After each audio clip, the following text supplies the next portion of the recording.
Terima kasih Anda masih bersama kami di Editorial Media Indonesia. Di ujung telepon sudah ada pengamat tata kota, Nirwono Yoga. Mas Yoga, selamat pagi. Mas Ikan, selamat pagi Mas Kohar. Pagi, Mas. Mas Yoga, Ya. ketinggian air di beberapa titik, sebagian besar mungkinnya di DKI Jakarta ini sudah surut, tapi kemudian ancaman cuaca ekstrim masih terus diperkirakan akan terjadi, bahkan puncak musim hujan ini terjadi pada bulan Februari hingga Maret, begitu kata BMKG. Ya, Prioritas betul. sekarang yang harus dilakukan, Mas Yoga, supaya kita tidak lagi kedororan itu seperti apa? Ya, kalau kita lihat sebenarnya kita ada dua langkah utama. Satu langkah jangka pendek tentunya sampai dengan Februari, dan tentunya setelah pasca Februari apa yang harus dilakukan. Yang pertama, kalau kita lihat sampai dengan Februari, ada 3 langkah yang harus segera disiapkan. Yang pertama, tentu kita pastikan posko-posko pengungsian dapat berfungsi dengan baik, paling tidak seperti kebutuhan air bersih, sanitasi, tempat istirahat bagi terutama buat anak-anak, lansia, ibu hamil, dan disabilitas. Kedua, pastikan keamanan dan keselamatan terutama pemukiman yang ditinggal oleh warga ke pengungsian. Ini jangka pendek ya. Kemudian ketiga yang kita lihat adalah para pejabat maupun kepala daerah yang datang ke tempat posko-posko pengungsian, kita harapkan memberikan gambaran rencana apa setelah mereka nanti kembali ke rumah. Ya. Jadi kalau kita bandingkan secara keseluruhan, banjir 1, 2, dan 3 Januari ini sebenarnya tidak terlalu banyak perubahan, apalagi kalau kita bandingkan sejak tahun 96, 2002, 2007, 2012 ya sampai dengan 2017 ya. Catatan menunjukkan bahwa seluruh pemukiman yang terdampak banjir sebenarnya adalah itu aja ya. Yang pertama pasti pemukiman yang berada tidak jauh bahkan bersebelahan dengan bantaran kali. Maka sudah pasti jelas langkah utama pemerintah daerah adalah menyelesaikan penataan permukiman di bantaran kali. Nah, ini yang menurut saya harus digunakan momentum ini saat kepala daerah datang atau berkunjung ke posko-posko pengungsian untuk melakukan dialog untuk memastikan pemukiman tadi akan ditata seperti apa. Dalam hal ini tentu kalau kita bicara soal pemukiman di bantaran kali, langkah yang paling bijak adalah merelokasi warga. Nah, ini harus ada kepastian. Kemudian yang kedua, pastikan juga saluran-saluran air kota ya. Ini juga berlaku tidak hanya di Jakarta tapi seluruh wilayah Bodetabek. Karena apa? Pemukiman-pemukiman yang tidak kebanjiran kemarin tapi jauh dari bantaran kali, dari pantauan di lapangan menunjukkan lebih pada sistem saluran drainase kita yang buruk. Yang ketiga, harus melakukan evaluasi tata ruang kota. Tadi Mas Kohar cerita misalnya seperti yang di Kemang, namanya kan? Ini kan terjadi banyak buruan-buruan tata ruang yang dulu merupakan daerah resapan air, sekarang berisi dengan pemukiman. Kemudian yang keempat yang tidak penting adalah politik anggaran kita yang harus segera untuk digunakan mengatasikan banjir tadi, Mas Kevin. Baik. Mas Yoga, berarti relokasi ini harus dilakukan? Iya. Mas Yoga ya? Mau nggak mau ya? Betul, karena gini, dari 80% kawasan yang terdampak banjir yang sekarang terjadi ya, itu merupakan pemukiman yang sebagian besar bersebelahan langsung di bantaran kali. Jadi tidak mungkin membebaskan pemukiman warga yang di bantaran kali tadi tanpa melebarkan sungai untuk menampung kapasitas sungai supaya maksimal, kemudian merelokasi pemukiman ke tempat layak huni, pasti berupa rumah susun karena untuk menampung menampung warga dalam jumlah banyak dengan lahan yang terbatas. Nah, ini yang harus dilakukan dengan bijak kepada warga tersebut. Nah, 20 tahun lebih pengalaman justru gini Mas Egan. Begitu nanti ini sebentar lagi puncak lewat, kemudian sudah mulai surut banjirnya, orang kembali beraktivitas, maka orang lupa. Nah, itu persoalan utamanya Mas Egan. Baik, Mas Yoga, tapi pembagian kewenangan antara pemerintah pusat dan pemerintah daerah ini bagaimana sih, Mas Yoga? Itu jelas sebenarnya. Jadi sejak tahun 2012, pemerintah pusat dalam ini Kementerian PUPR, kemudian Pemprov DKI, dan juga Bank Dunia itu sudah menyepakati 4 paket sungai yang harus diselesaikan sampai dengan tahun 2022, yaitu Sungai Ciliwung, Pesanggerahan, Angke, dan Sunter. Ya. Dan itu sebenarnya sudah dalam proses sejak zamannya Pak Posibowo, dilanjutkan Pak Jokowi, Pak Ahok, peta jalannya sudah jalan. Ya. Artinya aturan jelas, pemerintah daerah yang langsung berurusan dengan warga bertanggung jawab untuk melebarkan sungai. Artinya yang melakukan pembebasan lahan kemudian merelokasi warga ke rumah susun. Kemudian setelah ini dibebaskan dan dibiayai oleh APBD tadi, baru kemudian Kementerian PUPR dalam hal ini BPWSCC melakukan konstruksi di lapangan. Kemudian program ini pun dibantu oleh Bank Dunia. Jadi aturan mainnya sudah jelas. Nah sayangnya karena perbedaan konsep antara normalisasi dan naturalisasi, program ini sudah berhenti 2 tahun yang lalu, bahkan di dalam anggaran 2020 ini ya, Kementerian PUPR dalam hal ini BPSCC belum menganggarkan kembali untuk pekerjaan konstruksi pembenahan sungai karena Pemprov DKI belum membebaskan lahan tersebut. Nah ini persoalan mendasarnya. Baik, Mas Yoga, tapi kalau mengutip pernyataan dari Pak Anies mengatakan bahwa normalisasi kurang lebih tidak akan ada gunanya kalau penanganan air di hulu begitu ya, dalam hal ini mungkin Bogor begitu tidak ditangani dengan baik, nggak akan ada gunanya. Bagaimana? Ini yang menurut saya perlu dijelaskan bahwa untuk membebaskan atau menata bantaran kali memang tidak mungkin menyelesaikan banjir dari penataan bantaran kali. Tetapi ada 4 yang harus dilakukan secara paralel sebenarnya Mas Igat ya. Baik. Jadi kalau tadi selain pembenahan bantaran kali, yang kedua yang juga harus dilakukan pembenahan situ, danau, embung, waduk yang ada di Jabodetabek. Di Bodetabek itu kami mencatat ada 69 situ, danau, embung, waduk. Sementara di Jakarta itu ada 109 situ, danau, embung, waduk yang kalau itu dikeruk, kemudian diperlebar dan ditata ulang, akan mampu menampung air hujan tersebut sebelum dibuang atau dialirkan ke sungai. Nah kalau ini dilakukan juga, berarti kan sungainya sudah dilebarkan, kapasitasnya meningkat, tetapi air yang dibuang ke sungai juga berkurang, otomatis banjir juga akan berkurang, gitu kan? Nah, yang tidak kalah penting yang ketiga, yaitu tadi menambah daerah resapan air berupa ruang terbuka hijau. Mulai dari Puncak Bogor sampai ke Jakarta, harus lebih banyak membuat daerah resapan air. Jakarta misalnya, sampai dengan hari ini, daerah resapan air Jakarta itu hanya 9,98%, padahal amanat undang-undang 30%. Nah, kawasan-kawasan yang dulu merupakan daerah resapan air itulah yang sekarang juga terdampak banjir itu, Mas Ega. Kemang misalnya tadi. Ya. Baik. Mas Yoga, terima kasih telah bergabung bersama kami di editorial Media Indonesia. Selamat pagi, Mas Yoga. Semoga bermanfaat. Terima kasih, mari Mas Kohar. Ya, sebelum kita jeda, Mas Kohar, tampaknya PR dari pemerintah pusat dan daerah ini banyak nih. Ya, karena banyak, maka dia harus dilakukan satu persatu.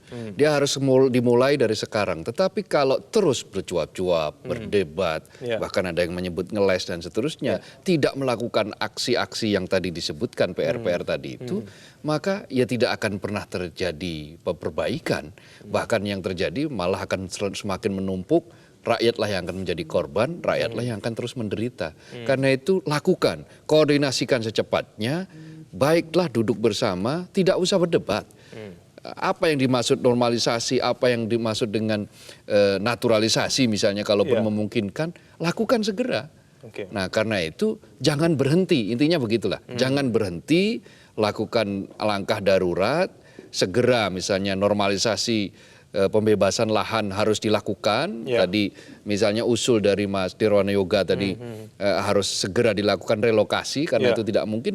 Ya sediakan tempat relokasi. Pemerintah pusat sudah punya skema tentang relokasi misalnya untuk Jakarta di rumah susun. Misalnya di daerah Pasar Rumput yang daerahnya juga tidak terlalu jauh kan. Nah dengan langkah-langkah yang nyata, langkah-langkah yang cepat, responsif, maka akan menyelamatkan masyarakat, menyelamatkan rakyat. Itu yang paling penting. Mas Kohar, kita jeda kembali. Pemirsa jangan kemana-mana, kami akan kembali usai jeda berikut ini. Terima kasih Anda masih bersama kami. Kita akan mulai mendengarkan pendapat dari Anda. Pemirsa, kita akan sapa dulu. Penelpon pertama kita ada Pak Poli dari Ambon. Pak Poli, selamat pagi.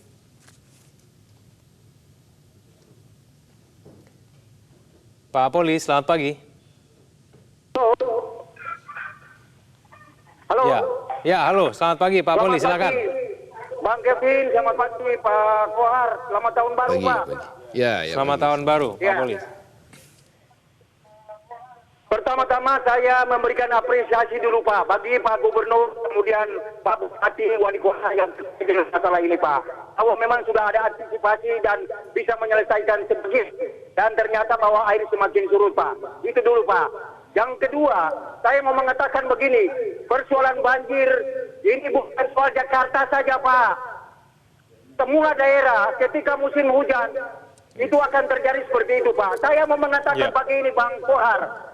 cuaca ekstrim ini bukan saja Jakarta Pak, saya di Ambon ini 2 hari Pak, bahkan sudah 3 hari ini Pak, cuaca mendung Pak, padahal kita ini musim kemarau cukup panjang Pak, September sampai dengan sekarang Pak. Saya mau mengatakan bahwa cuaca ekstrim ini juga di Ambon mendung Pak, dan hujan sudah berapa hari ini.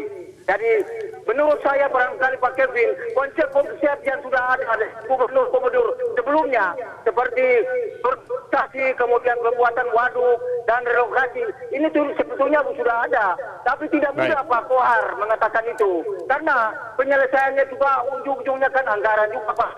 Jadi kalau memang sudah ada, saya harapkan ini bisa berjalan pada gubernur Pak sekarang Pak Anies Baswedan, supaya mungkin ke depan Jakarta bisa bebas Pak.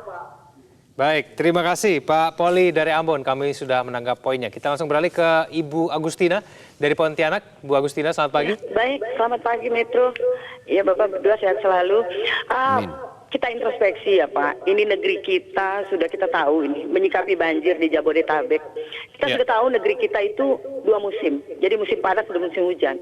Semua stakeholder, kalau menurut saya baik Pemda atau masyarakat itu harus introspeksi diri. Ini pengalaman yang baik buat kita semua. Masa lalu sudah mengajarkan kita bahwa pengalaman adalah guru terbaik.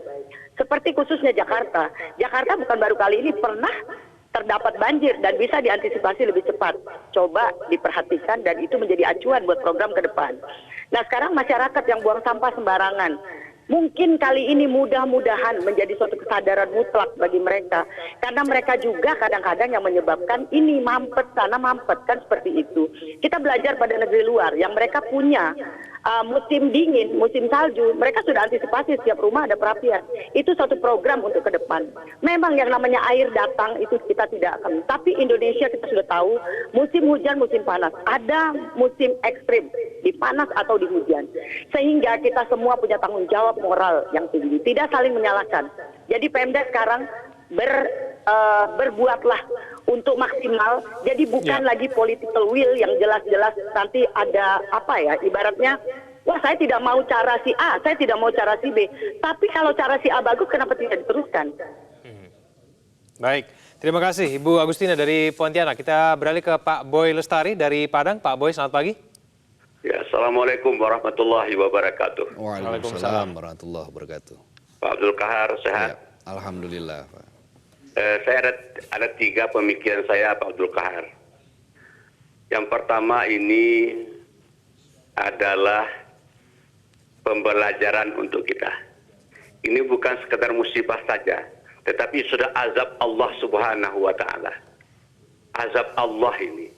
Mungkin selama ini kita salah, mungkin selama ini kita telanjur. Saatnya kita kembali kepada yang benar. Yang kedua, ya mungkin jadikan aja ini musibah nasional. Kalau bisa kita tobat nasional. Tobat nasional kita. Ini udah azab Allah, bukan sekedar banjir ini Pak Abdul Kahar. Ya. Ini azab Allah ini. Mungkin kita selama ini salah. Pemimpin salah, rakyat salah. Semua mungkin kita salah.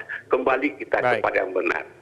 Nah yang ketiga, ya kita mohon kepada Allah Subhanahu wa Ta'ala agar musibah demi musibah di negeri ini dihentikan oleh Allah Subhanahu wa Ta'ala.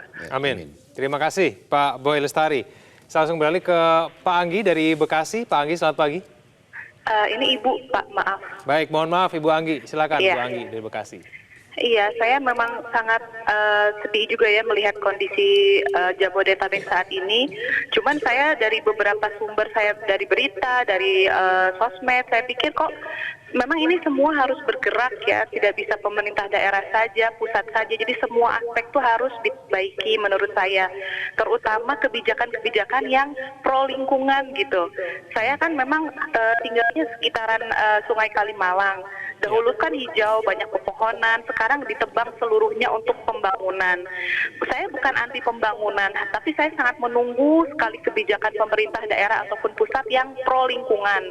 Jadi mohon kayak pembangunan pusat perbelanjaan apa yang sepertinya sudah penuh ya, dibatasi atau dikontrol, dikendalikan supaya daerah serapan air itu jadi lebih banyak. Itu yang pertama. Jadi saya ingin dari segi lingkungan juga itu diperhatikan. Pemerintah mohon pro lingkungan gitu, memberikan kebijakan mungkin kepada pebisnis, investor itu bagaimana caranya supaya jangan sampai merusak lingkungan gitu. Yang kedua mungkin sosialisasi biopori mungkin bagus untuk diberikan kepada masyarakat, mungkin pemerintah bekerja sama dengan pemerintah daerah untuk mensosialisasikan biopori agar kita di lingkungan-lingkungan ini bisa membuat biopori yang bisa mungkin berguna ke depannya gitu Pak, gitu aja. Baik, terima kasih Ibu Anggi dari Bekasi. Sebelum jeda Mas Kohar ada tanggapan mengenai peluang kita pada hari ini? Ada beberapa hal yang bisa kita garis bawahi, intinya adalah stakeholder, semua termasuk di dalamnya adalah masyarakat ikut terlibat di dalamnya. Dan jangan lupa juga menggunakan teknologi. Sekarang itu namanya teknologi hampir yang tidak bisa dilakukan dengan adanya kemajuan teknologi. Ya. Kita melihat Belanda itu negara yang ada di kota Amsterdam itu negara yang di bawah air, di bawah permukaan air. Toh mereka tidak kebanjiran. Kalaupun pernah terjadi banjir kecil-kecilan juga dalam waktu yang singkat dia bisa selesai. Jepang itu dengan cara teknologinya dia membangun sungai-sungai baru. Membangun tunnel itu kan sebetulnya membangun sungai-sungai baru. Dia membangun sungai-sungai baru karena apa? Karena dia paham betul bahwa debit air akan terus meningkat setiap tahun, curah hujan juga akan meningkat. Untuk mengantisipasi cuaca yang ekstrim, dia bikinlah sungai-sungai baru dalam bentuk di bawah tanah sungai itu. Karena sungai di permukaan sudah tidak mungkin terjadi, maka dengan begitu air itu bisa mengalir ke laut dengan lebih cepat. Sehingga tidak ada antrian air yang dalam waktu yang lama sehingga menimbulkan genangan, bahkan menimbulkan banjir. Nah, cara-cara seperti ini harus dimulai. Setiap langkah itu harus dimulai. Kalau setiap langkah tidak ada yang mau memulai, sebagus apapun konsep itu, dia hanya akan menjadi macan kertas. Dia hanya akan menjadi paper yang terus-menerus didiskusikan tanpa bisa dieksekusi. Karena itu apa yang bisa dieksekusi saat ini? Ada jangka pendek, ada jangka menengah, dan ada jangka panjang. Rencana pembangunan tunnel yang sebetulnya sempat direncanakan, tapi kemudian kurang disetujui oleh Bank Dunia, barangkali boleh untuk dibuka lagi untuk kemungkinan jangka panjang. Nah, untuk daerah-daerah lain yang paling penting adalah kesiapan dalam mitigasi. Tadi ada politik anggaran disebutkan. Politik anggaran itu sangat penting.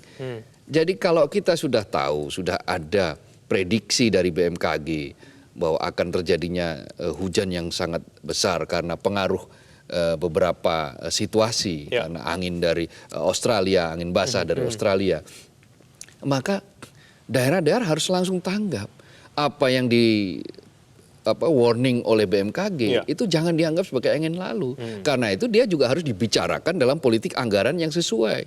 Misalnya tadi bagaimana posko-posko evakuasi itu disiapkan, sanitasi disiapkan. Yang dievakuasi, yang mereka karena korban itu kan bukan hanya orang yang sehat.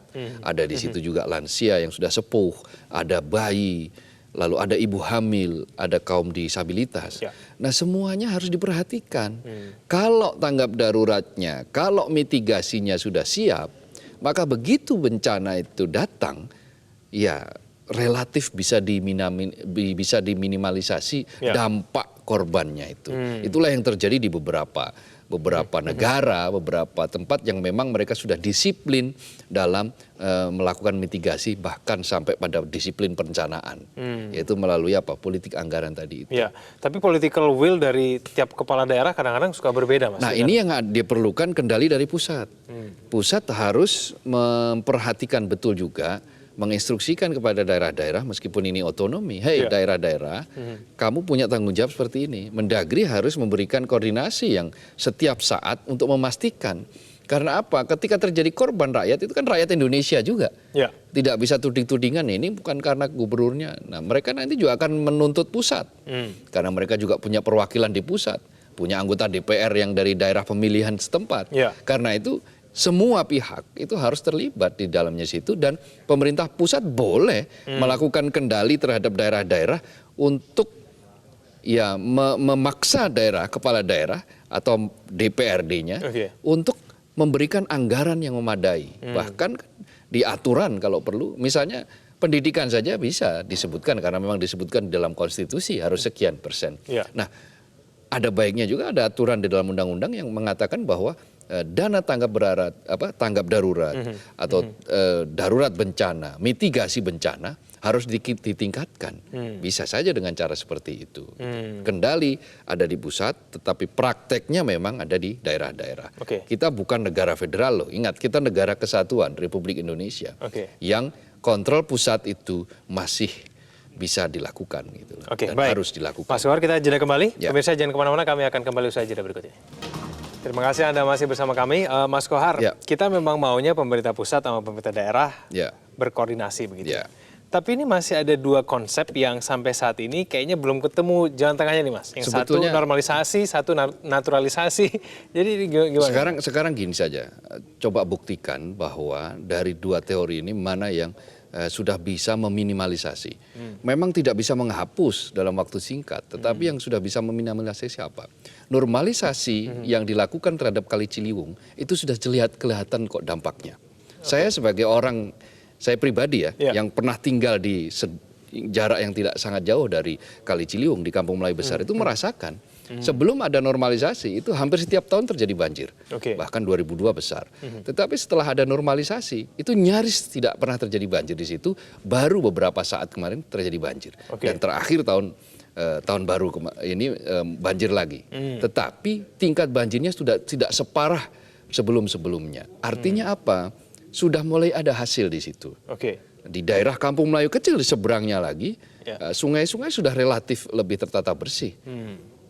Tetapi berhubung karena di ujungnya itu ternyata berhenti, normalisasinya baru 16 kilometer dari 33 kilometer yang masih terjadi, ya tentu saja masih ada bottleneck di beberapa titik. Nah, karena itu hal yang sudah terbukti mulai berkurang ini, ya lanjutkan. Gitu. Nah, sementara naturalisasi boleh-boleh saja dilakukan kalau memang konsep resapan yang ada di Jakarta ini memang beres. Tadi dikatakan oleh Mas Nirwana Yoga, resapannya cuma 9% kan di Jakarta ini. 9,9%, taruhlah 10%. Padahal undang-undangnya 30% dari resapan. Itu pun kontur tanah di Jakarta, ada yang menyebut, para ahli ada yang menyebut bahwa sudah tidak memungkinkan lagi untuk menampung meresap air dalam jumlah yang besar. Jadi memang harus dialirkan Mas? Harus dialirkan untuk Jakarta, iya. Nah, jadi karena itu berbagai langkah tetap harus dilakukan.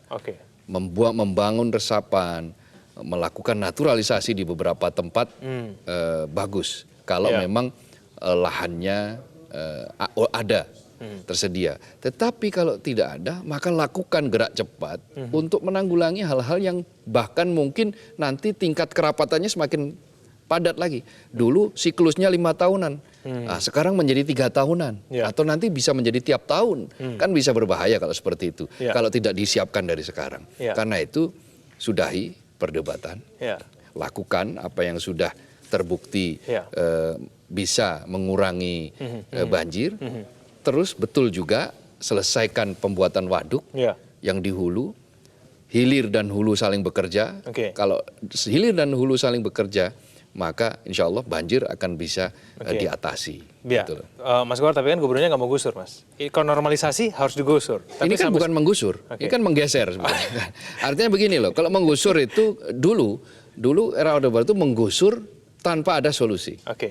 Ya sudah dibayar murah karena ini bukan tanahmu, karena ini sebetulnya bukan kau tempati, dia dibayar semurah-murahnya apa maunya penguasa. Selesai urusan. Tapi sekarang mereka dibayar mendapat kerohiman. Selain itu mereka juga mendapatkan tempat baru. Artinya direlokasi.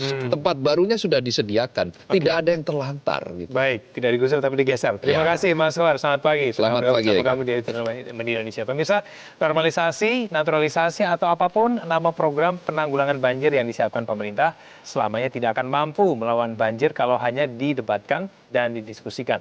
Publik membutuhkan kerja nyata, bukan sekedar retorika. Terima kasih Anda telah menyaksikan editorial Media Indonesia. Selamat pagi.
Metro TV, knowledge to elevate.